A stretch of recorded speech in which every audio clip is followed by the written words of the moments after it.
You know that Keeley Companies is all about fostering the world-class culture through their incredible cultural pillars. Well, it was time to add a seventh cultural pillar, Keeley Green. Guided by the mission to raise the sustainability standards by which they design, build, operate, and live, Keeley Green is dedicated to using a holistic approach to leave a positive impact on our environment, create a future that is sustainable for generations to come. In the words of Rusty Keeley, we are just getting started. You can learn more about that just getting started mentality and all the work they do by visiting my friends at Keeley Companies online at KeeleyCompanies.com. Welcome to the Live Inspired podcast with John O'Leary. John is the two-time national best-selling author of On Fire and In Awe. He's a world-class inspirational speaker, the host of the Live Inspired podcast, and he's the real-life inspiration behind the major motion picture Soul on Fire. Each week, John interviews extraordinary individuals about their life stories so you can more fully live your life story.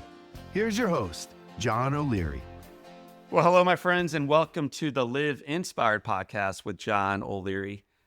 So over the 8 years it took to bring our film Soul on Fire to life, the question I was most frequently asked by friends and fellow producers was, John, who do you want to play you? But it wasn't the actor portraying me that I cared most about. It also wasn't the actor who portrayed Hall of Fame announcer Jack Buck, who changed my life, ultimately played by William H. Masey, that I cared most about. It wasn't the amazing nurse who taught me how to walk again, eventually played by Devon Franklin. It wasn't the remarkable mother who taught me how to live again, played by Stephanie Shostak. And it wasn't the heroic dad who taught me about grace and mercy and unconditional love, played by John Corbett. Nope, the person that I cared most about getting just right and cast just right was the person who ultimately would play my wife, Beth. Here's what I knew about that person. That person had to be incredibly beautiful and uncommonly humble. That person had to be serious and absolutely hilarious. That person had to be brilliant and driven and free-spirited, always up for the next adventure. She had to be committed in her faith and accepting of others regardless of where they were in theirs. And she had to exemplify love and in doing so positively change the lives of those she encountered. Well, our guest today might have been the very last actor we hired for Soul on Fire. She's the woman who portrays Beth O'Leary in the Soul on Fire, and her name is Masey McLain, and she is not only an incredibly talented actor, she's one of my dearest friends.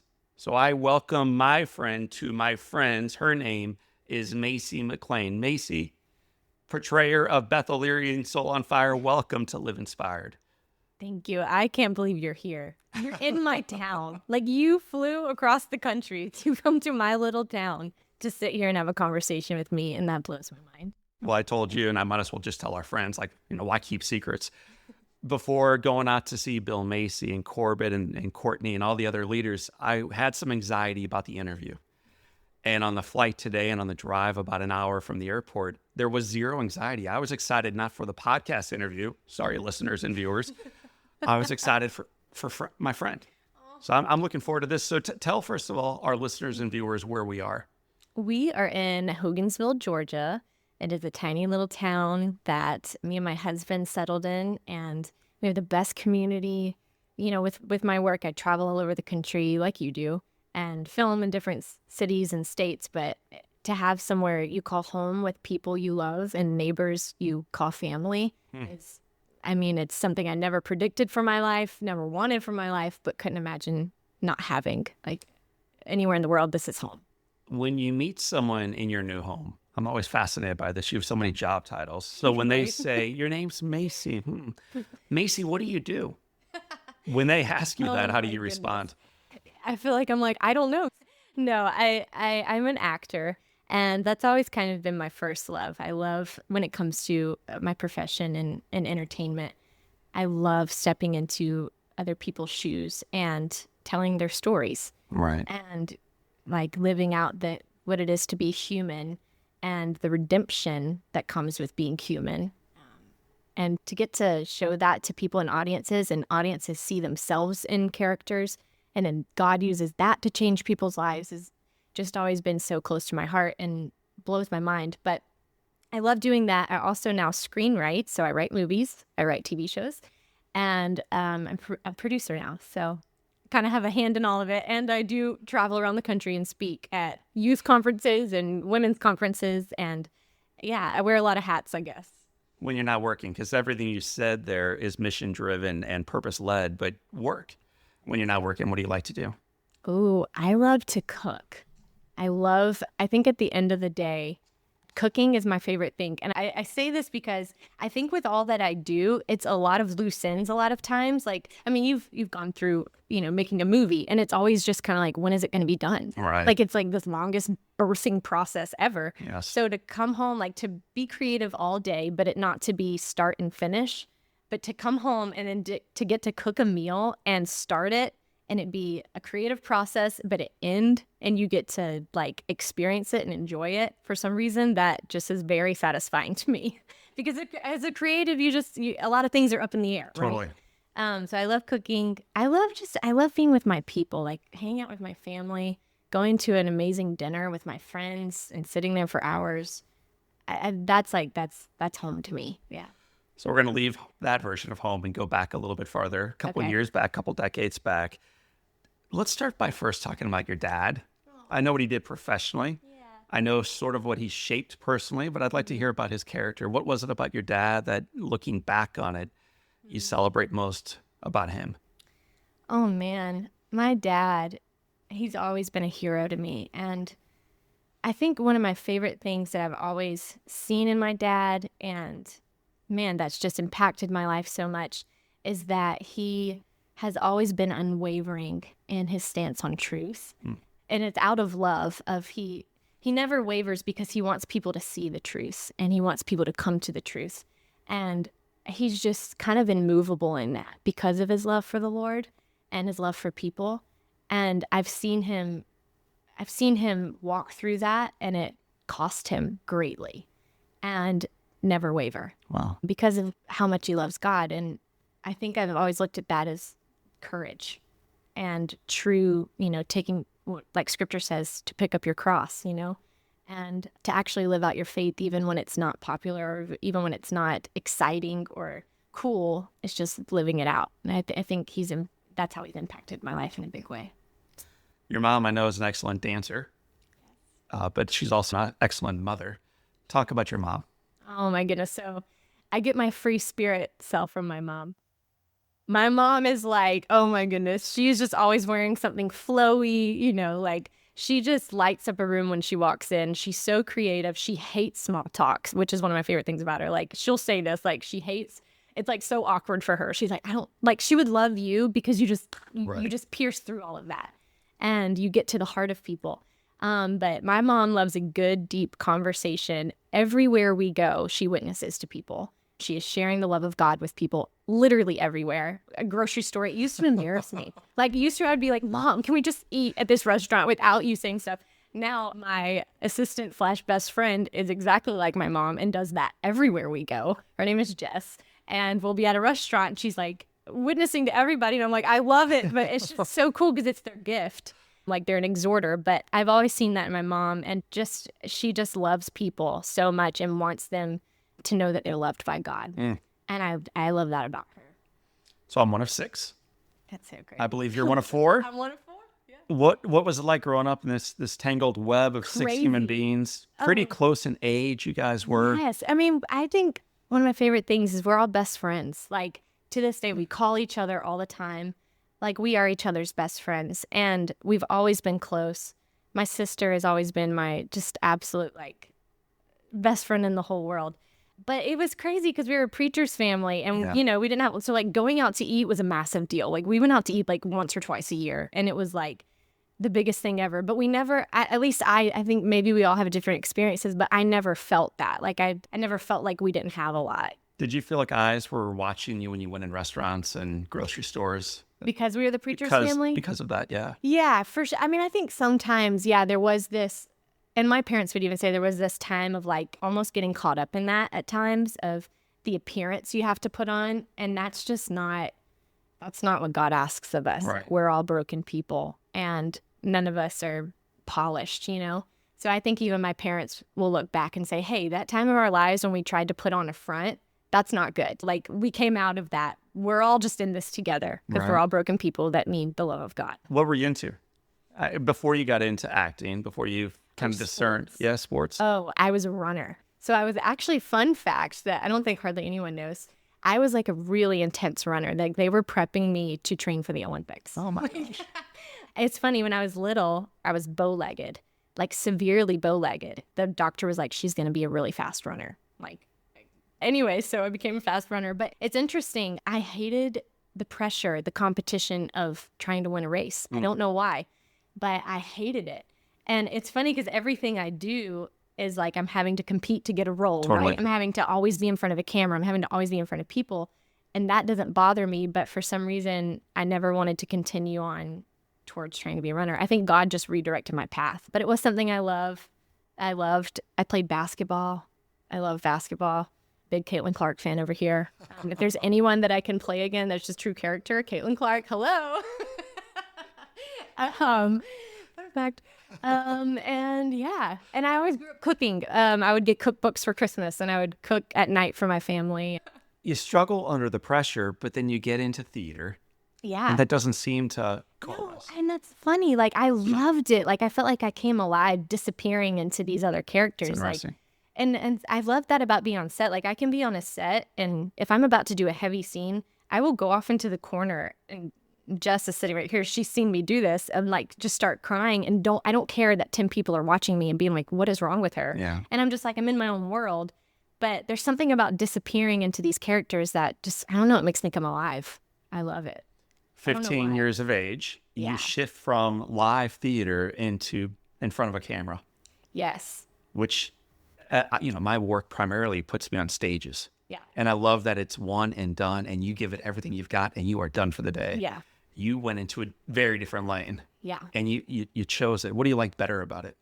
Then theater, Right. I think I love the realness of it. Like, theater, I never felt like I was that great at, because I feel like it has to be big and it has to be, like, my mom was a musical theater, like, junkie. Like, oh my goodness, she was so talented. But I felt like camera is just like, it has to be so raw and so real, and you can't lie. Like, that camera picks up on everything. So you have to be telling the truth. On stage, you can fake it. Like, to a certain extent, Yeah. because the camera's not right here. It's more of an audience set back watching you. But I think I just love telling the truth of it. So many questions around that. We'll save it a little bit until we move into your professional journey. So at 15, you get your first big break. Yeah. Talk about that commercial. Oh, man, you've done your research. Come on, dude. This is so impressive. Okay, so it was the Jonas Brothers. This is my first big thing I booked. I was freaking out because I didn't know that it was going to be the Jonas Brothers. I just booked this commercial, and they were like, all right, we're going to get your reactions when these people walk in. And I'm 15, and it's the freaking Jonas Brothers walk in. And I'm like, oh my gosh, Nick is going to fall in love with me. I just know it. Like, I was like, so Caleb freaking out. who? I didn't know my haughty husband was out there, but 15-year-old self freaking out. But so it was funny because it was a karaoke commercial, and they were like, all right, the Jonas Brothers are standing right here. Who wants to sing for them? No one volunteered out of all the actors. And I was like, I do. I was like, are you kidding me? This is a once in a lifetime chance. I might sound terrible, but I'm going to sing Burning Up for him. So I did, and it was amazing. It was an amazing experience, and it's just fun. I was like, I think that little moment even taught me, like, take the opportunity. Yeah. Like, don't let those little things slip by. Like, man, you just miss life if you don't. And who cares if you fall on your face? So we'll bring you into St. Louis in like 10 minutes, but we're not quite there. I noticed, though, when you were in town, every single thing I invited you to do with us, the answer was yes. And the Jonas thing, the answer was yes. And the opportunity of singing, and the answer was yes. Is that how you were raised? Is it something you became over time? Like, talk about that yes. I don't know. I don't remember that ever being like a mantra in our home or anything. But I think honestly, just maybe experiences just taught me that, of like, I don't know. I think just looking around and being like, man, if I do pass on this, like, make life fun, make life interesting. Like, you get to Like, what conversations would I miss out if I said no? Like, when we all went to dinner, it's like those memories would never be made. And I mean, I love telling stories, so like I love making stories with my life. Right. Television's hard. Yeah. For every Jonas Brothers you get an opportunity of doing, there's 44 you don't. Oh, more than that. Right? Yes. I mean, that's so many times laying your heart in front of a dead camera that doesn't give you any feedback whatsoever. And then having someone say to you, well, good job, we'll call you back. Yeah. Oh, yeah. What keeps you going before you get your legs under you?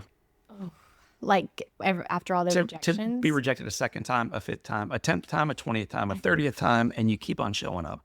I think you have to be a little crazy. Yeah. Like, I think you have to be a little, you know. I mean, I'm just being honest. Like, it's a little maddening, but I mean, I've wanted to quit 100 times, and I have had very pivotal moments in my life where God made it so unbelievably clear that I was not supposed to, like in very drastic ways. And then after that, something would happen or a door would open. Right. But I also think once you do it, it's like addicting. Like, I don't want to do anything else. Like, when I think about if I was to go sit in a cubicle and work at a job, like, some people love that. That makes the world go round. That would kill my soul, like, truly. Like, I actually tried it one time, and I was like, oh my, if this is life, like, oh no, I got to go find something. I got to go find something else. So I think you're just like, if you love it, you love it. And I tell people all the time with film, I'm like, you're either going to, I mean, you've experienced it. You're either going to love it or hate it. Like, I brought one of my friends to set, and she was like, this is your job all day long. You've been standing here for 12 hours. And I was like, I told you, it's not the red carpets everyone sees. Like, but I love it. I come alive. So it doesn't drain me. Let's talk about one of the God moments. You refer to it as a Gideon type experience. How do you remember all of this from all of your homework? So, I'm so impressed. First of all, some of our listeners have no clue who Gideon is. You may need to give us a quick update on that. Yeah. And then tell us what it meant for you to have this Gideon experience as you're going through your acting journey. Yeah. So Gideon, God gave him like a very clear instruction in scripture. And he was like, he very much doubted it. And he doubted it because he was like, who am I to do this? You know, Right. like, why would I, how in the world am I going to do what God's telling me to do? And he asked God, you know, if this is really you, I'm going to lay out this fleece and with the dew, like, make it wet in the morning if this is you. And God did it. And he did it a second time and all the things. So, but God kept confirming to Gideon, like, this is me speaking. I was going through a Bible study on Gideon at that time in my life. And I was just like at the point where I wanted to quit acting. I was Right. so over it. I was getting, when I say I was getting so close to major roles, I was number 2 for like some pretty pivotal things. And that would have changed my life and changed my career. And I was just like, I'm so done with this. Like, I feel teased. Like, why did God call me to this career if he's not going to give it to me, you know? And so I was like, you know what? I'm going to lay out my fleece. And Lord, if you want me to stay in this business, make it so clear. And if not, I'm out. And I do want to preface this because I don't like to encourage people to like go test God, because I think scripture even says, like, you know, don't test the Lord your God, you know. But I also think something so that I'm learning more and more about God is how patient and kind he is to me and to all of us. Like, he's not some God that's looking down and saying, figure it out. If you do this wrong, I'm going to do this. And I'm going to, like, if you don't figure out this maze I've put you in, you're going to get in trouble. Like, that's not God. I think he's such a loving father. He's a friend. He's a savior. He's with me. And he loves for me to work out my salvation with him. So I think in his kindness, he met me in that moment. And even though I was testing him, he was so kind to me. And I was like, okay, God, I'm going to go to this audition. And if this casting director says to me to stay in the business, I will stay. And if he doesn't, I'm out. This is my last thing ever. And the thing about casting directors is casting directors never, ever say anything to you. It's La La Land. Have you seen La La Land? They're eating terrifying. a sandwich. They're Yeah, just it's like, okay, horrible. bye. You know, great job. Sometimes great job. Sometimes nothing. Anyways, so I did my little Papa John's commercial. First of all, my fleece was a Papa John's commercial. Like, this is how low That's the bar awesome. was. Like, so I did my little thing, and he didn't say anything. And so I was like, okay. And in my mind, I was like, here we go. Side note, I also brought 2 friends to the audition who sat outside the door to listen. because I was like, if he says something, I don't want to make it up in my brain or second guess myself. I need you guys to hear.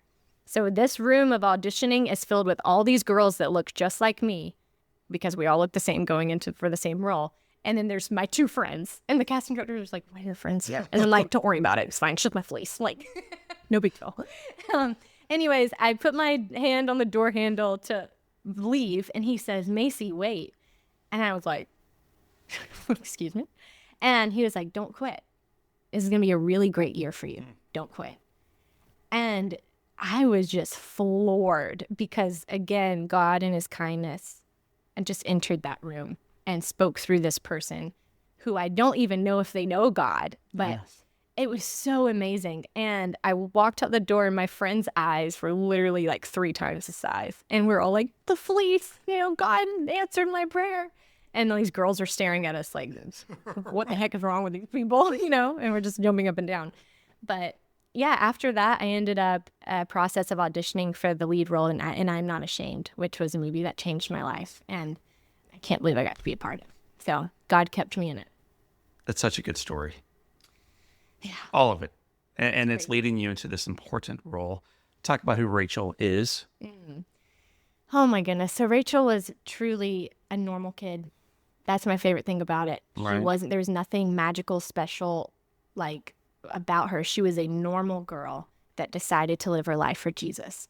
And she decided to set souls on fire, not to bring it back to that, but truly. And she loved people. She loved people so hard. And the person that was in front of her, she loved. And that chain reaction just spread throughout her school. And then when she died, spread throughout the nation and spread throughout the world. So I think my favorite thing to tell people about Rachel is that, you can be Rachel. She wasn't just some magical person. Yeah. That's how we're all called to live. She's a 17-year-old girl that changed the world. Where'd she go to high school? Columbine High School. Thank you. It was a very pivotal part of the story. She went to Columbine High School, which was the second mass shooting in the United States. It was really the first to get national attention like that. But she died when the gunman held a gun up to her head and said, "Do you believe in God?" And she said yes. And then they killed her. And we know that because she had a friend sitting with her, and he's still alive today. So he tells the story of how she died. It's so heavy. And if it's fiction, it's intense. When it's real life, it's transformational. Yeah. There's a mother involved here, and you're portraying her little girl. There's a brother involved here. There's a dad. Yeah. There's a friend who watched it happen, heard it go down, heard the gunshot, and then the many gunshots that followed. And at the center of this universe now is a camera crew re-portraying this, and you're Rachel. What's it like to take on that weight? Oh my word, it was daunting. It was a miracle I got that role, actually. I auditioned for that role for about a year. Yeah. And they actually casted somebody else. But I heard so specifically from the Lord in my heart one morning that he would fight for me and that I would get this role. The only person I told was my mom. And I was like, I don't know how, because someone else has already been cast. I don't know. And then a few weeks later, I got a call, and one of the executive producers was like, I called everything off. You're the girl. There's no doubt. The reason I was able to do that role was because I could look back and see there was actually nothing I did to get it. I did my best, and I trained, and I worked hard. But at the end of the day, I did not get myself that role. God did. So if God gave me that role, I had to go into it with the confidence that it was from him. Then he would give me everything I needed to do it. And he did. Oh my gosh. I had so many insane experiences on set where I remember when we filmed the shooting scene, I have never, and it makes me want to cry thinking about it, but I haven't taught this in a long time. I have never felt the tangible love of God like I did in that moment, filming the shooting scene. And it was like I felt God's nearness. And it was, I know God is with us at all times, but there are certain times where you feel his presence even thicker. And I was in a bubble that whole day. And I was like, oh my goodness, the love of God. He was so near to her in that moment. And he had her.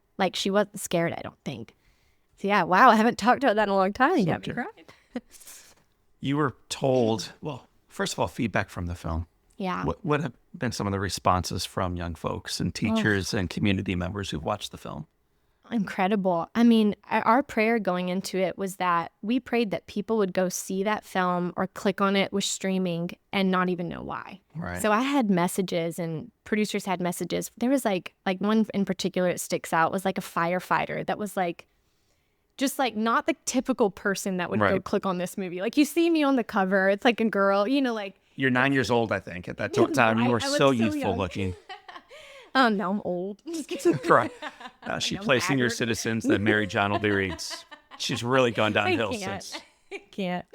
Oh my gosh, you're so funny. But yeah, he like sent in a message and he was like, I don't know why, but I clicked on this movie and I am weeping on my floor and my life is forever changed. Yeah. So we had countless messages like that of people being like, I don't know why I went to the theater, but I did. And my life, I'll never be the same. So the feedback was, it was cool because I think it did. It's a movie that the thing about movies, and especially Soul on Fire is going to do the same thing. They live forever. Like you never know who's going to turn it on in their living room and who's going to be weeping on their floor and whose life and community and church and world and school and workplace is going to be completely altered because of a story you got to tell. So that's kind of how that film is continuing to live. I still get messages all the time. Yeah, it's still awesome. It's still relevant. You did an incredible job. Thank you. And I know Rachel's family. I know how proud they are of the way you portrayed her. Thank you. Yeah, they're amazing. You were told as production was going forward, as they ultimately rolled this thing out, to get ready for it. Yeah. And what they were getting you ready for is how you were going to leap forward. Yeah. It was going to change your life. Yep.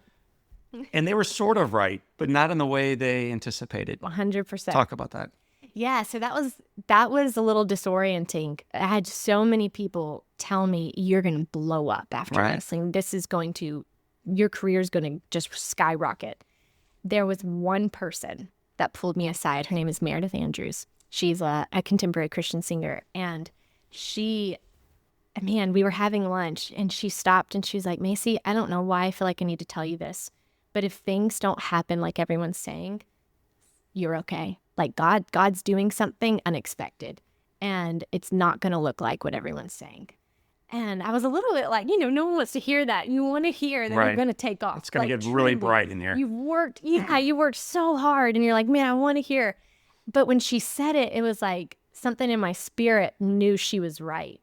And when the film released, it still had an incredible impact, but things with the distribution, it just went a different direction and it didn't blow up the way they wanted it to. Right. Didn't get, I think, the distribution that they wanted it to. So it was kind of a slow burn. And after that, my career did not take off. I got great reviews, but no one was calling me to play the next big role, But what did take off was I got to speak all over the country at youth groups and women's events and girls' events. And speaking was something I never, ever, ever dreamed of that I would do.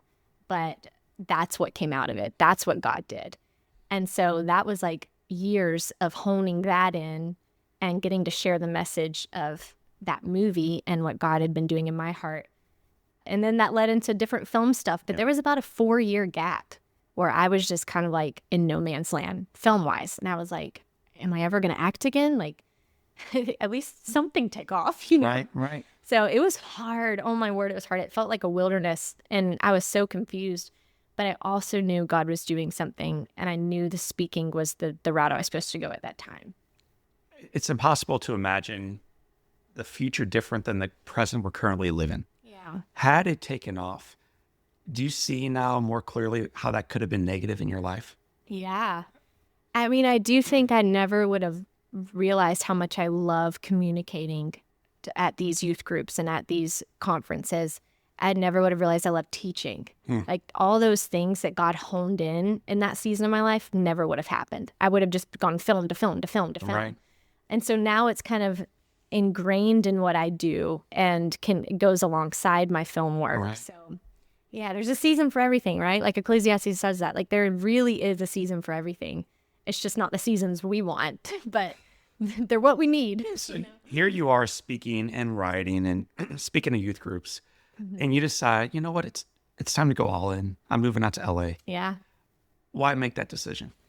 Oh my goodness. Well, I think I was really I went through like a pretty horrific breakup. So that I was just like cutting things off in my life that didn't need to be there anymore. Right. And I truly felt a massive shift. Like God was saying, okay, now you're about to step into something new. And every other time I tried to move out to LA, just doors shut and shut and shut and shut. And it had been about 4 years, I think, since I'm Not Ashamed we filmed. And on set, there was a girl named Taylor Kalupa. And she played one of the frenemies, like Little Mean Girls, but kind of became a friend. And we actually didn't get that close on set because I had to be so focused on my role I was playing that when everybody went out for dinner, I would need to go home and read my script, and get ready for the next day.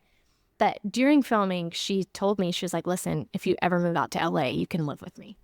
And I was like, I remember at the time, I was like, man, it was so like, who says that? Like, you barely know me. Like, what? But it was just so generous. And I really believe it was just like, I don't know. I really believe God just led her to say it. I don't know.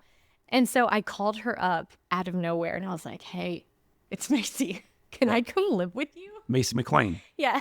4 years ago. Yeah, 4 years ago. I'm brunette. ashamed. Yeah. We did a film movie. Great. We had dinner like once in between there. But yeah, I said, can I come live with you? And her immediate answer was yes. She said, absolutely. So I moved out there. We shared a tiny little room. We shared a closet. We shared a bathroom. We shared everything, like anything you can imagine in LA. Because LA is not, like, there's no room. Like, it's very small. But we were on the water. It was beautiful. And we became really close. Like, we're so opposite. Like, our personalities, if you knew us, we are the most opposite people. But our core is the same. Like, our hearts are the same, I think. I don't think. I know. Like, it's like a kindred spirit, Right. So we lived together, and I moved out to LA, and I booked a TV show pretty quickly. And it was a TV show based on a book series that I fell in love with in high school. So when I found out they were doing a TV show, I called my manager, and I was like, I have to do this. And I booked it. I think most of us know the name of it, but why don't you brag on it for a moment? It's The Baxters. It's written by Karen Kingsbury, and my all-time favorite character was Ashley Baxter. And I got to play her, which was crazy. So before you fly out there, you're doing basically one final speaking event. Yeah. Just get this thing out of your, empty out the bag entirely, and you meet some dude. You mentioned pruning. You've been pruning. Oh, gosh, yeah. Scorched earth is behind you. You are moving forward to LA, and then you meet this kid named Caleb. Oh, my goodness. Enter the man. Oh, man. So we actually, we were both speaking at a conference, and he flirted with me. I flirted with him. I thought he was really cute. But I was also like, I'm not dating right now, so just keep your distance. And he asked me on a date, and I said no. I said I'm moving to LA to chase my dreams. But actually, this is something I don't think I've ever said in an interview or anything. But at the time, for some reason, like separately, sunflowers were a really big deal to both of us. It sounds very strange. Every time I saw a sunflower, I was reminded of God's faithfulness. Wow. I don't know why. It was like, I even have it on my Instagram. Like, sunflowers were just really prevalent for me then. It was just a constant reminder that God was faithful. Sunflowers for him, for some reason, I need to go back and ask him why. It reminded him that God was close, like God was near him. And separately, neither of us knew that sunflowers were a thing. I know this sounds so bizarre, but just go with me. We walked at this speaking event. He asked me, he was like, let's go get coffee. We were trying to find a coffee place. I found a coffee place, whatever. And we were with like one other person. We walk into this coffee shop. There are sunflowers from the top of the coffee shop to the bottom. I've never seen anything like it. Decked out in sunflowers. I'm thinking, what is happening? Like what? And then he's thinking the same thing. And we're both like having this sunflower moment. And he's also like, I'm never going to tell you, like, I like sunflowers. Like, he's like, I'm a man. You know what I mean? I'm not going to be like, sunflowers are my thing. But it was That is so awesome. It was crazy. When did you connect on that? When did you both admit what was going on? Gosh, it was like, I think when we were like, like pretty, dating, we were like, remember that coffee shop with sunflowers? And I was like, sunflowers are a thing for me. And he was like, you're joking. And then he brings out his phone and he has like a list. I hope he's okay with me saying this. He's fine. He has like a list of times in his life where God used sunflowers to speak to him. And he was like, that was a moment that I knew. He was like, I can't explain it, but that was crazy. So that was wild. I still said no, though, to the date, even after the sunflower moment. Right. Moved out to LA, and this man just pursued the heck out of me. Like, he flew out to LA, took me on a date in Malibu for Valentine's Day. We still barely knew each other. Man, all these people I barely know are like, live with me? Like, can we fly out to LA and take Macy's an unusual person. Now you know why we cast her as Beth. Oh my gosh, you're so funny. So yeah, he took me on a date and we went to Malibu, and truly the rest is history. We got engaged 8 months later. Yeah. All right. So there's kind of a checkered list of things I need to go through with you quickly. Okay. The first one is this. You offered to pick me up at the airport today. Of course, and I should have. Well, I turned you down because I know your driving record. Oh gosh. So when you're 15, at least in Missouri we do this, I'm assuming in Georgia too, you get your permit, then you take your test, and most of us pass the first time. How do you know this? Did you pass the first time? Where did you see this at? Did I say this? I don't know. No, I failed. This is not your interview. I All right, what failed happened? twice. I failed my driver's test twice. I heard maybe even 3 times, but all right. Okay. At least twice. Okay, actually, you're probably right. Yes, because I did film. Yes, you're right. Actually, I stand corrected. Thank you for that, John. 3 times. And the 4th time, I guess, I was about to fail. I kept eating the cold. And okay, but to be fair, I was taking the test in a minivan. It's my favorite part of it. A massive like spaceship of not even a minivan. It was called a minivan. This was a spaceship. And I was hitting cones, and I was like, these cones shouldn't even be behind me. Like, anyways, this lady's about to fail me. And I look at her and I was like, she's like, well, honey, tell me something about your life. And I was like, well, I get rejected a lot. I was like, I'm in the acting world, and it's a lot of no's. It takes a toll on you. I really milked it for all it was worth. And I just made this lady feel so bad for my little rejected heart. And I got my license that day. I got my license by 1 point. You got your license. I remember my dad looked at me. I remember one time my dad looked at me, and I'm sobbing like the second time I failed. And he's like, I want you to look around all these people driving. If they can do it, you can do it. And I look over, and there's like some guy with his like leg hanging out the car, and I was like, okay, if this guy did it, I can do it. It both gives me confidence to pass, but also it makes me wonder, how in the world did all these folks do it? Because you're pretty sure. It gives you perspective. Yeah. You're like, stay off the road. I walk most places now. Yeah, amen. So in a small town, I walk everywhere. You and Caleb are married, and I understand not only are you in movies, but occasionally you watch movies together, sometimes scary movies. John, this is probably the best interview. Actually, not probably. This is the best interview ever. So, because the facts you were pulling out is crazy. I understand one time there was a pretty intense moment. You were transfixed on the television, and then from behind you on the left-hand side, something on all fours starts moving towards you. What happened? Listen, I do not have a good fight or flight response. I don't fight. I don't flight. I freeze. Okay? So we watch a scary movie. And when I say scary, I can't do horror. Horror, like anything spiritually scary, I can't do. I'm like, the spiritual ones are, I don't touch that. No, thank you. Not for entertainment. Anyways, but if it's like thriller, we love a good thriller. Okay? This one was terrifying. Absolutely terrifying. So we get done watching the movie. All the lights are out because we're about to go to bed. I'm in the kitchen, like, getting water. And I literally tell him, I'm like, do not scare me. And we're, like, pretty recently married. And all of a sudden, I'm, like, yelling Caleb's name. He doesn't respond. And then all of a sudden, I just hear just footsteps, just loud, like, like on the floor, hardwood floor. And I am already, like, my body's, freaking out. And he comes charging at me on all fours in the dark. Okay? And this thing in this movie that is charging on all fours, I freak out so hard. I pee all over the kitchen floor. All over the kitchen floor. I have a glass in my hand that I'm about to smash on his head. So probably almost killed him, to be honest. Pee all over the kitchen floor. He's horrified. And because he's like, oh my word, I didn't expect this. Like, you told me you'd be scared, but wow. And then I start hyperventilating. And then that turns into uncontrollable laughter. So I'm sobbing, and there's pee everywhere, I'm laughing, and it's just, your body just freaks out when you think you're about to die. Apparently, when you think you're about to die, you just lose. You lose it.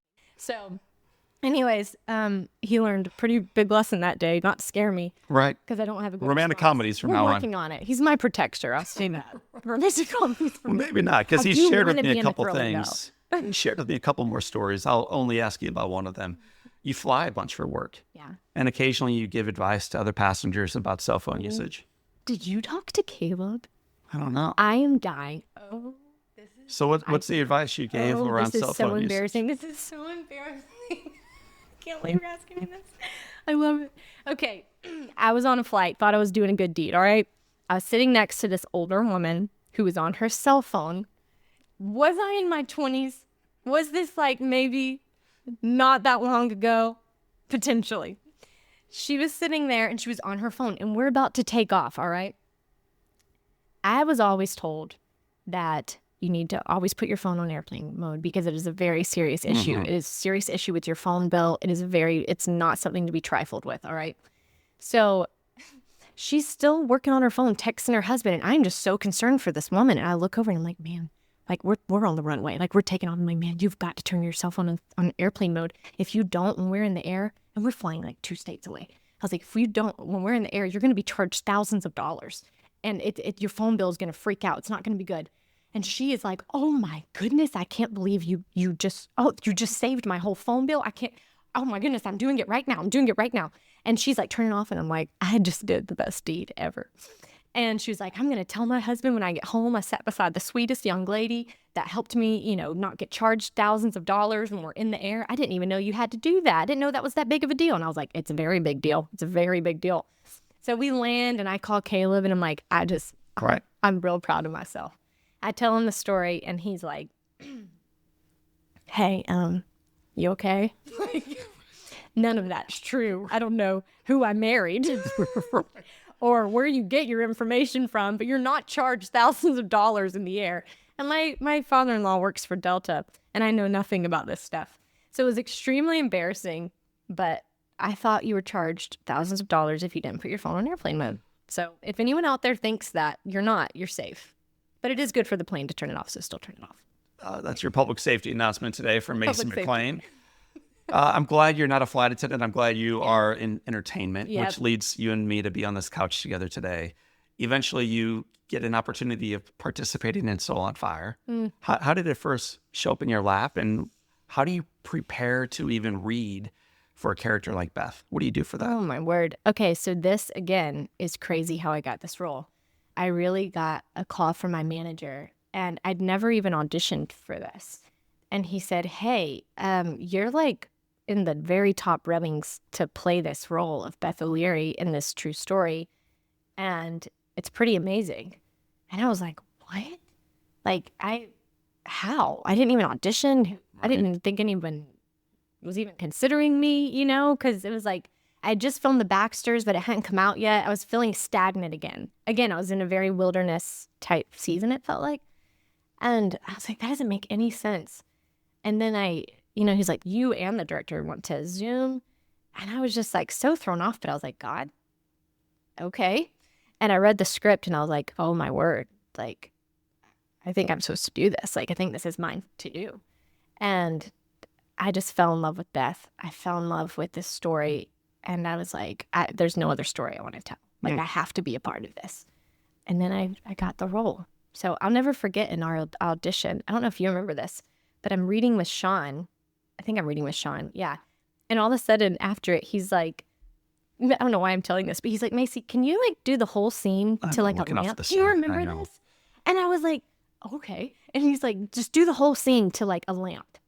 Like instead of my scene part. Because we're on Zoom, so you're looking at the camera. And he's like, I feel awkward with you looking at us. Look off to the side. But I'm not even looking at the camera. I thought I was looking at the side. So anyways, I was like, okay, but sometimes a director does that to see if you can follow direction. I think that's what he was doing. So I think he was like, okay, can this girl do what I want her to do, even if it sounds crazy, So I did it. And anyways, I got the call that I got it. And I was floored because I truly think like that doesn't happen. You know what I mean? Like just get a call out of nowhere and be like, hey, you're like the number one pick for this role when I'm in a stagnant season. We had many other actors who had read for it, and we were looking for the right one. And so anyway, you come on screen and I'm next to Beth. We're in the kitchen actually watching you. And then you do your part. Sean gives feedback. You do your part again. He gives you more feedback. You do it again. Yeah. And you're killing it each time. And then you finish and they say kind of vaguely, thank you. Like a typical bull.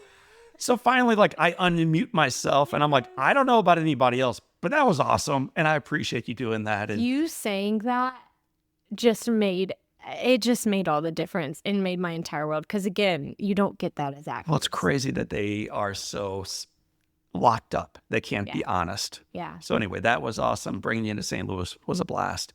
How do you get ready when you're on set portraying real life individuals? How do you do that in this case in particular? Well, I got to Zoom with Beth before I flew out to St. Louis, and that was amazing because she was so open, and I got to, I don't know, like even like kind of not studying her the whole time she's talking, but kind of like, okay, her quirks, like her personality and like little movements she would do. Like it's my favorite thing ever. And so I was just kind of taking note as we were talking, but also just her heart. I was like, man, this is the woman that is just going to inspire millions and millions of people. And I can see it. Like it just came off the screen. Right. Just her heart and who she was and who she's always been, like from the very beginning. And so we got to talk a lot, and she was just always there. Like if I ever had any questions, I could text, I could call. You were the same. I could text you, I could call. So there was that aspect of learning someone. And then there's also an aspect of just trusting yourself to do it. Because it can be daunting and be like, well, what if I don't do it right? Like, what if I don't do it justice, And at some point, you just have to be confident that you got the role for a reason and that you are the one to portray the person. And step into it with that confidence. So yeah, that's kind of how I went about it and dove into it. What was your favorite memory offset? And then I'll ask you about what was your favorite moment on. But when you're not working and when you're buzzing around. Okay. One of my favorite memories was when we were all at your house and we all came over for dinner, and it was just like, it just felt like home, and it felt like family, and it felt like something so much deeper than Hollywood or just telling a story. It was like, this is real, and these are the people I want to lock hands with, and like, how do I get to lock hands with these people? Awesome. And I think you felt the same thing of like, from every single member of this cast and crew and producers, like it felt like the most rare and special team, and we all just had that same heart in common, and you could feel it in the room. And I think we just all really enjoyed being with each other. Like we really did, and we can't wait to be. Like, even when you showed up today, I felt like I saw you yesterday. Like, how had it been a year and a half, So I think that was definitely a core memory for me, is just hanging out at your house. What about on set? Oh, my goodness. I loved the bowling alley day. I loved the days where I got to really step into Beth's quirks a little bit, and which was my, like, all-time favorite, because I also share those with her. Like, I feel like I'm quirky in the way that she is, which is really fun. But also, man, I think one of the most impactful days for me was when Joel is talking about his scars for the first time in the dorm room. Right. And I think just Beth not rushing that moment, just being there and loving him without any words even, like hardly, I don't know. That moment was so impactful for me on set, of just like, this is true love, like being in it with someone. And yeah, the whole message of my favorite message of this whole film is seeing someone's scars that we all have, because we all have them. Physical, emotional, like mental, everything. We all have scars. And looking at someone fully broken, like we all are, and saying, I choose you, and I love you, and you're the one. I think that's the most powerful message. That's what God did for us. That's what we do for each other. So good. That scene in the dorm was awesome. There was a moment right before your first take where there was a weird noise. It sounded like a duck quacking. And then you apologized. And I thought, my gosh, Masey McLain has just broken wind on set. I've never been in Hollywood before. This is my first experience. And I start cracking up. The whole set is cracking up. And then it's only like 2 weeks later, I learned that wasn't. Okay, so backstory for this, and this fell flat. This fell so flat. So you're talking about, right? We there's this physical therapy scene. Okay, so there's multiple scenes in the dorm, but this is a physical therapy scene, and I'm having to turn Joel in different kinds of ways, like physical therapy. And so my dad used to always do this to me. Like he would be like, "Oh, Masey, can you crick my neck or like massage my shoulder real quick? Just turn my head." and he would put a peppermint in his mouth. And so I'd be like, sure, whatever. So I would turn his head and he would crunch down on the peppermint. And I just killed my father. Like, I just killed him. And then he would play it off, whatever. So I looked at Joan, I was like, listen, I'm going to turn your head, like, as you're doing this physical therapy. And when I do that, I'm going to crunch down on this peppermint and everyone's going to freak out. And I don't know why I thought that was a good idea. I was like delirious at this point. I think it was late in the night filming. I don't know. And so I did it. I like turned his head or his neck and then crunched down. And like, I think we and then the few people in the room were the only ones that actually heard it and knew what I did and were laughing. And everyone else thought that I like you said, broke wind on set. And everyone left that day thinking I did that. I was so mortified. I was like, it was a peppermint in my mouth. So funny. Anyways. The days are so long. And if you don't love it, you hate it. Exactly. But it was an awesome story to tell. It was an awesome group to tell it with. You did an incredible job. When folks check out Soul on Fire in theaters, October 10th and beyond, what do you hope they walk out of there knowing about their life? Oh my goodness. I want them to walk out knowing that they were created for a purpose, scars and all, that those are the very things that God uses to set other souls on fire. And it's like a flame that just spreads. And we think our brokenness is our biggest weakness. And I think that's so cool about scripture is he says, like, in your weakness, I am strong. Like, give me your weakness. That's where I'm going to be the strongest. That's where the most powerful things are going to happen. So rather than hiding our scars in shame and burying them and stuffing them down so that no one can see them, it's like, man, no, let God invade the brokenness and you will set souls on fire with your life. Masey McLain, besides this film coming out, what's next for you? Oh my goodness. Okay, so wow, this film is, I can't tell you how excited I am for it to come out and that I get to be a part of it. So first of all, I just want to say on your podcast, thank you for trusting me. Just thank you. Like, it means the world that you trusted me to step into Beth's shoes. And I'll never, ever be able to even just tell you how much that means. I got to speak to that then. Like, you are part of our family. I feel. I mean, it's crazy because we picked this girl on Zoom who resembles Beth in character and look. And then you fly in town and we find out you're the same height. Well, Isn't that's that nice, crazy? which is really unusual because there's a scene where you might have to wear a wedding dress. And you might have fit right into it without any alterations. Like, every single thing was just... I fit into that dress without Perfectly. nothing. Oh my gosh, that was crazy. I even forgot about that. So I none of it was really even our choice. I think it's a divine appointment, and really was. I'm glad it worked out. Amen. Oh my gosh, me too. So that's the biggest thing. Also, like I said, I'm screenwriting, and I've recently, along with Taylor, we've gotten the book rights to a #1 bestseller, and we are so excited about it. We are producing it alongside Roma Downey. Wow. And we are about to go to networks, and it is something we are so passionate about telling. It's another story of kind of brokenness, but not being something that defines us, but the redemption that comes from it. And man, it's an impactful story. So I can't wait to tell that. It's historical fiction. And then, I have some Christmas movies coming out this year, which I'm really excited about. Masey loves Christmas. Listen, I am like the dead it's- of summer in Georgia, writing scenes in the snow with Christmas trees and Santa. I'm just kidding. There's actually no Santa so far in my movies, but it is really funny. Sometimes I have to turn on Christmas music in the dead of August so I can get in the mood. But I love it. It's so fun. So yeah, those are some things coming Then up. where can people follow you? They can follow me on Instagram. It's Masey McLain. So fun fact, a lot of people think my name is Masey or Masey. It's actually Masey. It's pronounced like the department store, but spelled extremely different. So it's Maseymclain, Masey McLain. I'm on Instagram and Facebook. I have not really ventured into I know this is crazy, but I'm not on TikTok. Good.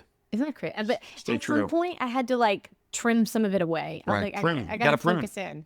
I had to prune. It was just too much. So, Masey McLain, we wrap up with all of our actors and directors and singer-songwriters and friends with 7 questions. They're called the Live Inspired 7. Oh my gosh. Okay. So buckle up. Here we go. Question number 1. Best book you've ever read. The most impactful book you've ever read. Okay. I can't say the Bible, right? You can. If you say the Okay, Bible, I'll I ask you to will pick a book genuinely within it. say, okay, I will genuinely say the Bible. If I was picking a book within it, John. Why John? I think John shows us like just the heart and love of God and why he came for us and is so clear in it. What's one positive characteristic you had as a little girl you wish you exhibited as brilliantly today? Probably the carefreeness in the sense of I think the more you live life, the more you can get in your head and overthink things and think, kind of play chess in your brain. And I just loved, I think I've always been very, just when I was little, just very carefree. And I'm always trying to get back to that because it's who I am inside. It is undoubtedly. Yeah. If your home caught fire and all living things, Caleb and the animals, even Jess, everybody's out safely. And you have an opportunity of running in and grabbing one thing. So you get to grab one physical thing and race it back outside. What do you grab? Oh my gosh. I would grab my husband's guitar that his grandpa gave him because it means the world to him. Wow. And I think I have everything that would crush him the most to not have. He loved his grandpa and I never got to meet him, but I feel like I know his grandpa almost through that guitar. So when we picked Masey, we picked her because my wife's heart is so for others. Like Beth is just awesome. And we've had almost 800 guests on the show and everyone grabbed beautiful things for them. Not a person has grabbed something for someone they love. No. That doesn't mean they didn't grab pictures to pass down generationally, but you grabbed a guitar that does not belong to you, was not given to you, and will not remain with you to hand to your husband and say, baby, we can rebuild. Yeah. That's pretty awesome. If you could sit on a bench on a gorgeous day and have a long conversation with anyone living or deceased, who would you like to be next to? Oh my goodness, living or deceased. Well, my dream came true because I'm sitting next to John O'Leary. Told you she's a pretty good actor. Best answer ever. In addition, so now you got room on both sides. O'Leary's on one side. Who do you want on your other side, Masey? Oh, okay. So if I get to sit next to anyone living or dead, who would I want to sit next to? I mean, I mean, obviously Jesus. I mean, who wouldn't, right? Come on, like literally, it's Jesus. Like, okay, yeah. I'm gonna go with the fun answer. Okay, so Jesus is my obvious answer because I mean, who wouldn't want to sit next to God?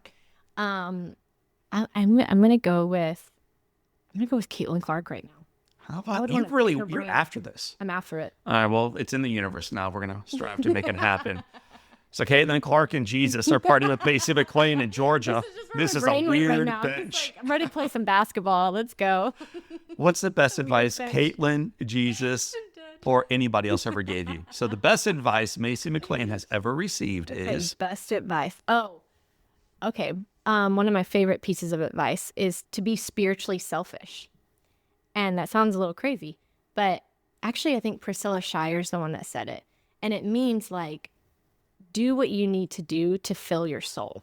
Like, tell the person, no, you can't go hang out. Tell, you can't do this. You need to push this back, whatever, to fill up your soul. So sometimes for me, that looks like instead of going, I don't know, somewhere in the morning to get coffee where I want to get coffee, I'm going to go on a walk with God and I'm going to talk. Or, I don't know. It can look different for everyone, but prioritize mainly your soul. Right. That is where everything in your life will flow out of. Be spiritually selfish.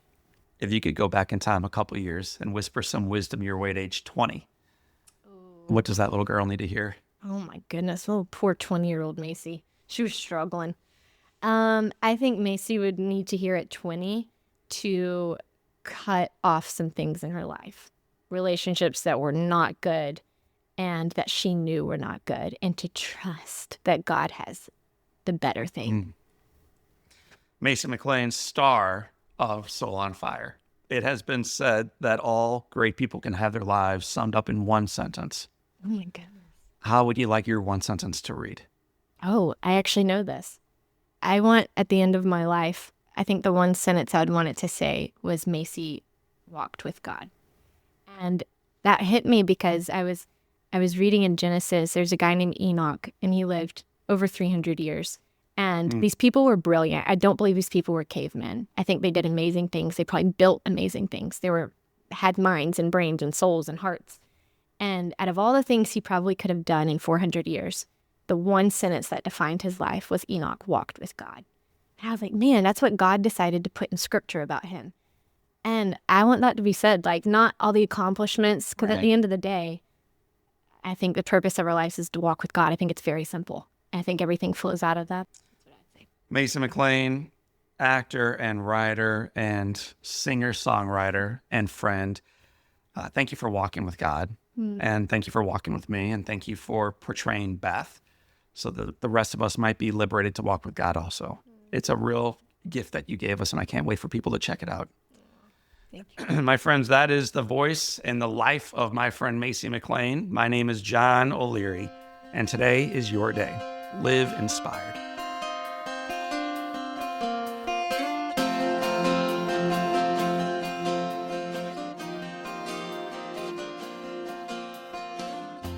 My friends, I told you on the front side of the conversation with Masey McLain, you are going to love the conversation. You're going to love her heart. You're going to love her story.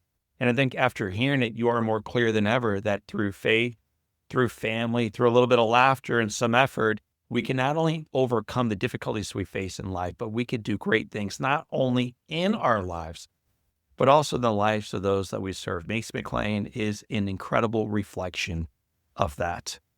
If you want to make sure that you are in on all these episodes that we're having around Masey McLain and the other actors and participants who brought the film Soul on Fire to life, make sure you like and subscribe this wherever you are watching this video right now or listening to this podcast. It ensures that all these voices of Soul on Fire will arrive in your inbox and can inspire your heart and your life going forward. So like, subscribe, and make sure you get the updates alongside of us. And if you want to make sure that you are liberated and free to live boldly like Masey McLain and the lady she portrays in the film, Beth O'Leary, why not join me online right now? Go to soulonfiremovie.com. And at that website, you can watch the trailer. You can order tickets. You want to be really bold? You can rent out theaters for your church, for your school, for your business, for a group of folks that you hang out with and do life with. Why not celebrate this journey together with them? It's not too late. So go to soulonfiremovie.com. The film officially comes out October 10th. But a little secret information, come on, lean in close. You can actually order entire theaters to fill up ahead of time. So go to the website and let's make sure we share the inspiration together. My friends, I want to thank you for being part of not only this episode with Masey McLain, but for part of our podcast family. I remind you the headwind is real. The challenges we face are fierce, but the foundation is firm and the best is yet to come. So for this time, and until next time, my name is John O'Leary. Today is your day, family. Live with your soul on fire.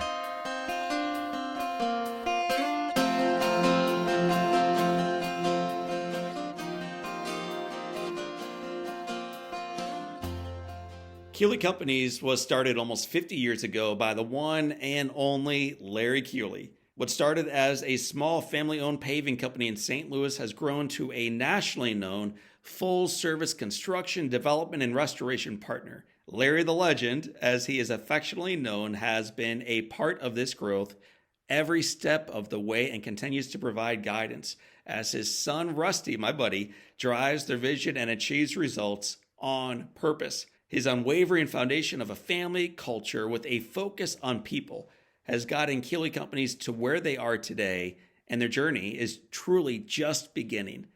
To learn more about Larry the Legend and Keeley Companies, check them out at KeeleyCompanies.com.